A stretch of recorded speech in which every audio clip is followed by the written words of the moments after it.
فاكرين رباعيات الخيام؟ امبارح كانت بكائيات اللبيس السنيد المتضامن. البكائيات شملت هيثم فاروق عن آخر 3 انسحابات للزمالك مصحوبة بخصم 6 نقاط 20 2022 2024 وحاطط 2025 انسحاب الأهلي خصم 3 نقاط. الراجل حب يحفل علينا فطلع بيحفل على روحه. هو في فريق محترم في الدنيا ينسحب قدام منافسه التقليدي 3 مرات في 4 سنين؟ ومرورا بخالد الغندور اللي حب يستظرف وعمل فيديو مبروك عليكم وعلينا، معرفش مين فهمه ان دمه خفيف ونصحه بالاستظراف ده، وبعدين يقول لك الاهلي جامد زي ما سيد عبد الحفيظ قال. الموضوع مش محتاج تعمل لنا فيديو يعني، ما احنا عارفين ان الاهلي جامد عليكم وعلى اي حد. وبعدين شادي عيسى والخطيب كسب كل حاجة، حتى ممدوح عباس قال لهم تعيش نملة تاكل سكر، تعيش الدور تاخد بالجزمة يا زملكاوي. تحسوا كده افتكر ان الجمهور ده بيحب الشتيمة زي عينيه. ونهاية بكل السوشيال ميديا الزملكاوية والعياط والنواح على حق الزمالك المفقود وغياب العدالة واللوايح اللي مش بتطبق على الأهلي.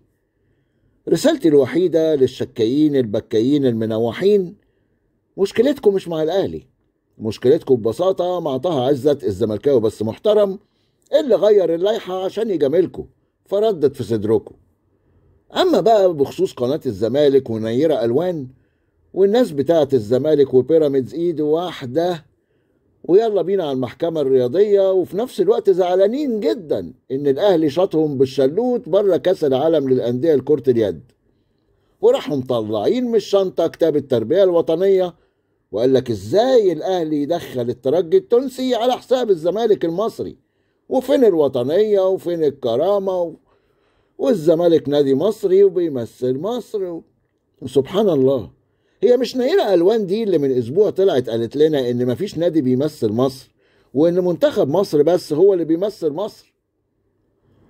وبعدين هو أنتوا مش متضامنين مع بيراميدز وطالبتوا الرمادي إنه يخسر من بيراميدز عشان الأهلي يخسر الدوري؟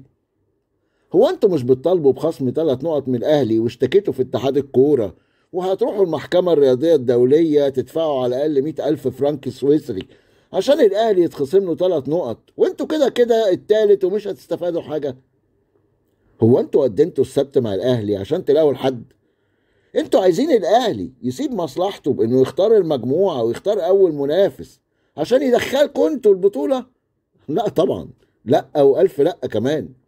طبيعي جدا إن الأهلي هيدوس عليكم وهندوس عليكم كل ما تجيلنا فرصة، والفرصة دايما بتبقى عند الأهلي لأن الأهلي ببساطة هو بطل كل حاجة وهو اللي دايما سايق ومتحكم. وبقوا خلوا بقى بيراميدز ينفعكم بعد ما خسرتوا كل حاجة حتى منظركم. الناس كلها خلاص عرفت انكم نادي مفوتاتي وبتاع مصالح. وعلى فكرة الموضوع مش داخلي بس، الموضوع وصل للإعلام العربي والناس كلها بتتكلم على ماتش بيراميدز وعلى دائم الإبداع عواد.